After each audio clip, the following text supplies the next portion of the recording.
சர்க்கரை அப்படிங்கிறது நம்மளுக்கு எல்லாருக்கும் தெரியும்.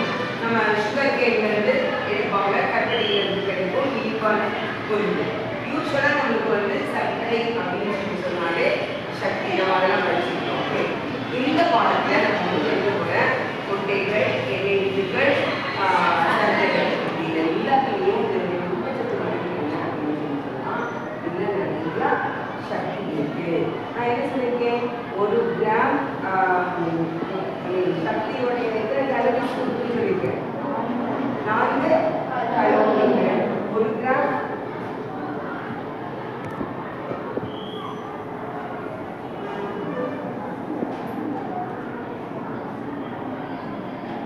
1 கிராம் கார்போஹைட்ரேட் எவ்வளோ சக்தி கொடுக்கும்? 4 கலோரிகள். 1 கிராம் புரோட்டீன் எவ்வளோ கலோரிகள்? 4 கிலோ கலோரிகள் இருக்குது. அதே 1 கிராம் கொழுப்பு எவ்வளோ கொடுக்குது? 9 கிலோ கலோரிகள் இருக்குது. ஸோ இதில் இந்த கொட்டைகள் நம்மளுக்கு நிறைய நட்ஸ் தெரியும். அவங்க என்னென்ன நட்லாம் நம்மளுக்கு தெரியும்?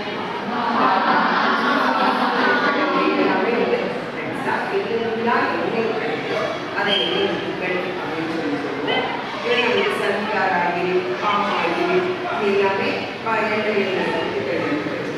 ஸோ இந்த ஊட்டச்சத்து என்னெல்லாம் அப்படின்னா சக்தியினுடைய ஒரு சிறந்த ஆதாரம் தான். அதனால நம்ம உடல் வருமானம், அப்புறம் நீரிழிவு நோய் மற்றும் இதய சுத்தோட்ட நோய்கள் உள்ளவங்களுக்குலாம் என்ன சொல்கிறோம், கொதிக்கப்பட்ட உணவுகளெல்லாம் நம்ம கொடுக்கக்கூடாது. ஏன்னா கொழுப்பு நிறைய கொழுப்பு இருக்குது. ஸோ கொழுப்பு பார்த்தோம் அப்படின்னு சொல்லி சொன்னால் 1 கிராம் கொழுப்பு சாப்பிட்டாலே உங்களுக்கு 9 கலோரிகள் இருக்குது. அப்புறம் நட்ஸ் அப்படின்னு சொன்னாலே நம்ம எப்படி இந்த பயிர் வகைகள் மாதிரி அதிக அளவு புரதம் கொடுத்துருக்கு. இதே போல புளிச்செருக்கள், தாதுப்புகள், அதிக அளவு எதிர் ஆக்சிடேட் என்னென்ன?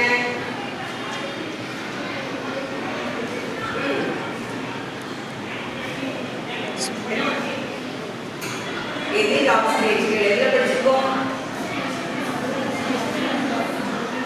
எதில் செல்ல படிச்சோம்? Second lesson.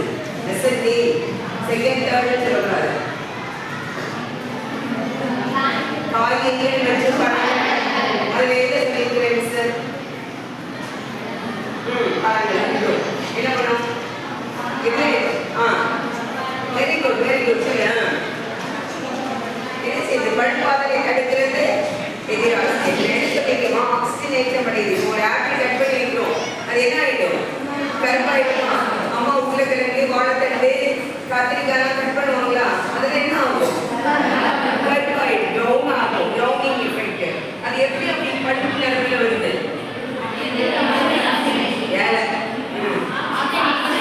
ஆக்சிஜனேற்றம் அடைவதனால ஆக்சிஜன் அதோடு சேர்ந்து வினைபுரிந்து ஆக்சிஜனேற்றம் அடைந்து அதனால தான் அது ப்ரௌனிங் எஃபெக்ட் கொடுக்குது. ஸோ அதை தடுக்கிறது தான் என்னது நம்ம சொல்றோம், தனித்து விடப்பட்ட மூலப்பொருட்களை அடிக்கிறது தான் ஆக்சிஜனேஷன். ஸோ எப்படி நம்ம ஒரு ஆப்பிளை கட் பண்ணி வைக்கிறப்போ அது பார்த்தீங்கன்னா பழசாயிடுது, போனோம் இல்லையா? அப்படின்னு நம்மளுடைய உடம்புகளையும் நம்மளுக்கு ஆக்சிஜனேஷன் அடைந்து தனித்து விடப்பட்ட மூலப்பொருட்கள்லாம் இந்த எதிர் ஆக்சிஜனேஷன் உணவுகளை நம்ம உட்கொள்ளும்போது அது அடுத்தது நல்ல கொழுப்பான ஓமேகா 3. அது எதில் எதிர்த்து ஓமேகா 3 கொழுப்பு அமிலங்கள்? Very good. மீன் உணவுகளில் அது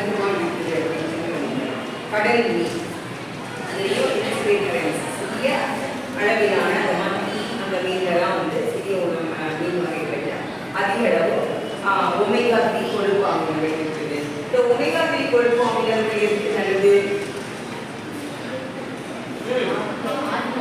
இதய நோய் வராமல் பாதுகாக்கிறது, இதய சுற்றோட நோய் வந்து தடுக்கிறது அப்படின்னு பார்க்கணும். Okay, so good evening everybody. பிள்ளைங்க கவனமா கவனிக்க. வேர்க்கடலை, பருப்பு, தேங்காய், பருப்பு எல்லாமே முட்டை வகைகளோட சேர்ந்து. ஓகே, ஸோ வேர்க்கடலை அப்படின்னு சொன்னா என்னது? அதிக அளவு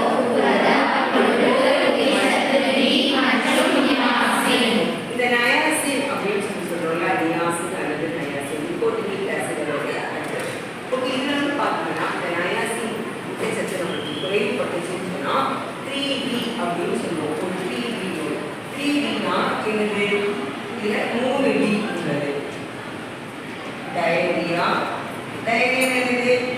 வயிற்றுப்போக்கு. டெமென்ஷியா, டெமென்ஷியா என்னது?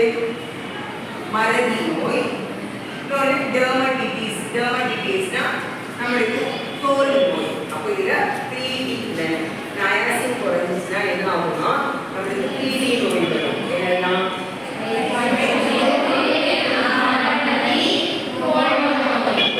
மூணு நோய் வரும். அதனால நம்ம வந்து இந்த நயாசின் எல்லாம் இருக்குது அப்படின்னு சொன்னா பி மற்றும் நயாசின் எல்லாம் இருக்குது. வேர்க்கடலையில அதிகமாக காணப்படுது. வேர்க்கடலையில பிடிக்குமா? ஓகே, அதில் ஆனால் அதே இது வந்து மோனோ அன்சாச்சுரேட்டட் ஃபேட்டி ஆசிட்ஸ், உப்புனா பாலி அன்சாச்சுரேட்டட் ஃபேட்டி ஆசிட்ஸ். இந்த ஆயில் வர்ற அந்த பேக்கெட்ஸ் அட்வர்டைஸ்மெண்ட்ஸில் பார்த்துக்கிட்டீங்களா? ஒரு இது மாதிரி போட்டு எழுதுறோம்னா இது கண்டெய்ன்ஸ் உப்பா அப்படின்னு சொல்லிட்டு வரும். ஓகே, அப்படின்னா அது வந்து அதில் பாலி அன்சாச்சுரேட்டட் ஃபேட்டி ஆசிட்ஸ் இருக்கிறதுனால அது நல்லது, இதயத்துக்குலாம் நல்லது.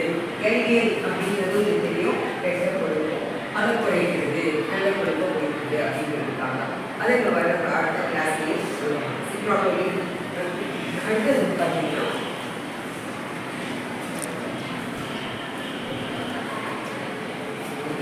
சமைக்கும்போது வேர்க்கடலை அப்படின்னு சொன்னால் வேர்க்கடலையை நம்ம பச்சைலாம் சாப்பிடக்கூடாது. அதில் அஃப்ளடாக்சின் அப்படிங்கிற நச்சு பொருள் படிச்சிருப்போம் நம்ம செகண்ட் செகண்டில் வயிற்று பாடத்தில் படிச்சிருப்போம். சும்மா இல்லையா?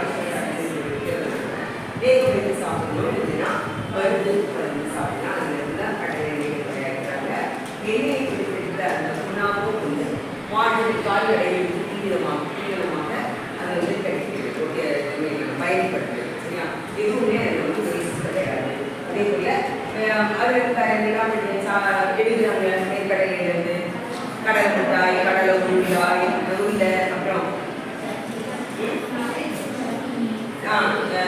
அப்படின்னு சொல்லுவாங்க, பருத்தி, லட்டு, சட்னி, வேர்க்கடலை உருண்டை, வெண்ணெய், பீனட் பட்டர் அப்படின்னு கேட்டு அதே பீனட் பட்டர்னா வேர்க்கடலையில் வந்து கிடைக்கக்கூடிய பீனட் பட்டர் தான். நல்லா டேஸ்டியாக இருக்குல்ல?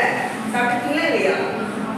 தேடிக்க கடையில் வேர்க்கடலை பீனட் பட்டர் அப்படின்னு சொன்னாலே நம்ம பிரெட்டுக்கெல்லாம் சேர்த்து சாப்பிட்றதுக்காக அதில் இருந்து எடுக்கப்பட்ட ஒரு இதுதான்.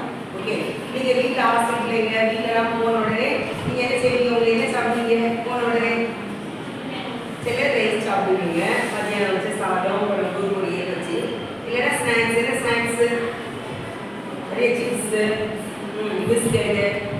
அதுக்கு பதிலாக அதெல்லாம் வந்து துரித உணவுகள். நம்ம துரித உணவுகள் என்ன இருக்குன்னு பார்த்தோம்? வெச்சு கலோரிகள். வெச்சு கலோரிகள்னா என்ன?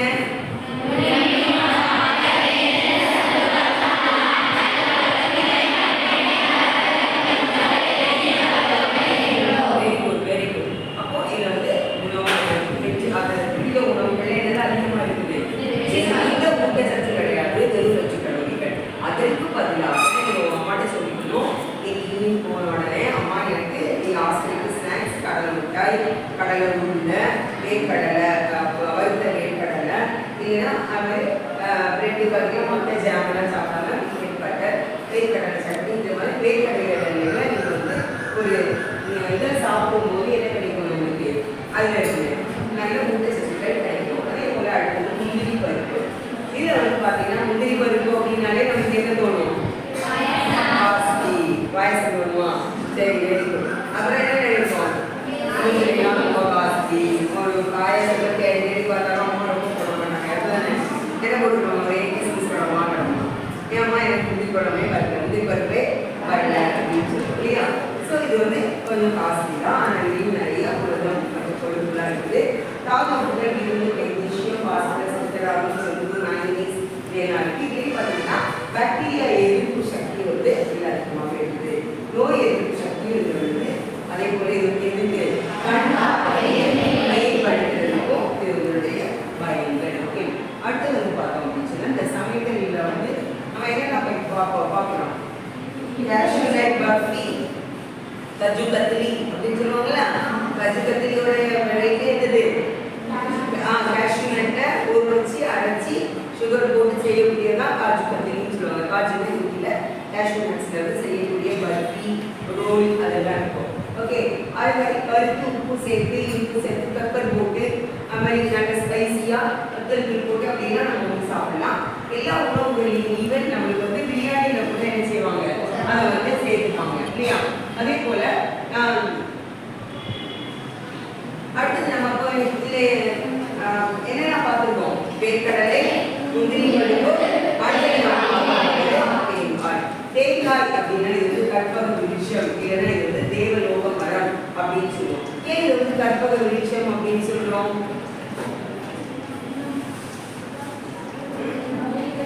இதுல உள்ள அனைத்து பொருட்களும் என்ன செய்யுது? நமக்கு பயன்படும். என்னெல்லாம்? தேங்காய், அது சிறந்த கசியம் வந்தோடனே அது எழுதி அது ரொம்ப கசியம் வைப்பாங்க இல்லையா? எந்த விதமான அடல்ட்ரேஷன் கலப்படமும் இல்லாத ஒரு உணவு பொருள். எல்லா ஜூஸ்லேயும் தண்ணி சேர்ப்போம், மோர் சேர்ப்போம், ஐஸ் சேர்ப்பாங்க, கரும்பு சேர்ப்போம் கூட என்ன செய்வாங்க? ஐஸ் சேர்ப்பாங்க. எல்லாம் சேர்த்தா தான் அது முடிக்க முடியுது அப்படி கிடையாது. அப்படி கற்பனை அப்படி சாப்பிடலாம். எல்லா நோய்களுக்கும் இது வந்து ரொம்ப நல்லது. அதே மாதிரி அதில் வரக்கூடிய தேங்காய், தேங்காய் பால், அந்த உள்ள பருப்பு, தேங்காய் எண்ணெய் எடுக்கலாம். அதுக்கப்புறம் தேங்காய் பருத்தி, தேங்காய் முட்டாய் எல்லாம் இந்த தேங்காயில் செய்யலாம். சிரட்டையும் அதே மாதிரி எல்லாம் சேர்த்து யூஸ்ஃபுல்லாக இருக்குது. அதுக்கு சாவல் போடுறது இருக்கிறதுக்கு அதுக்கெல்லாம் வந்து யூஸ் பண்ணுவாங்க. அயன் பண்ணுறது அப்படிலாம் அதே மாதிரி அதை வந்து கரண்டிகளா கப்பா அதெல்லாம் கூட யூஸ் பண்ணுவோம். அதே போல் அதனுடைய நார் நல்ல ப்ரெஷ் எல்லாம் செய்யறதுக்கு தேங்காய் நார் வந்து அதிகமாக பயன்படுத்துது. அதில் உள்ள ஓலை, தேங்காய் ஓலை, அந்த ஈட்டு பெருக்குமாறு செய்யறதுக்கு ஓலை பாய் முடைவாங்க இல்லையா? ஸோ எல்லாம் அதில் உள்ள இங்கே டாப் டு பாட்டம் அதில் உள்ள ஒரு பொருள் கூட எது கிடையாது, கிடையாது. தேங்காய் மரத்தில், தென்னை மரத்தில். அதனால தான் அதுக்கு கர்ப்பக விருட்சம், தேவலோக மரம் அப்படின்னு சொல்கிறோம். இதில் இந்த தேங்காய் வந்து பார்த்தீங்கன்னா நல்ல ஒரு எதிர்காசி, இதுலேயும் கலோரிகள் அதிகம், புரதம். தேங்காய் காய்ச்சாச்சுன்னா அதை சூடு பண்ணியாச்சுன்னா அதுக்கு என்ன வரும்? தேங்காய் எண்ணெய்.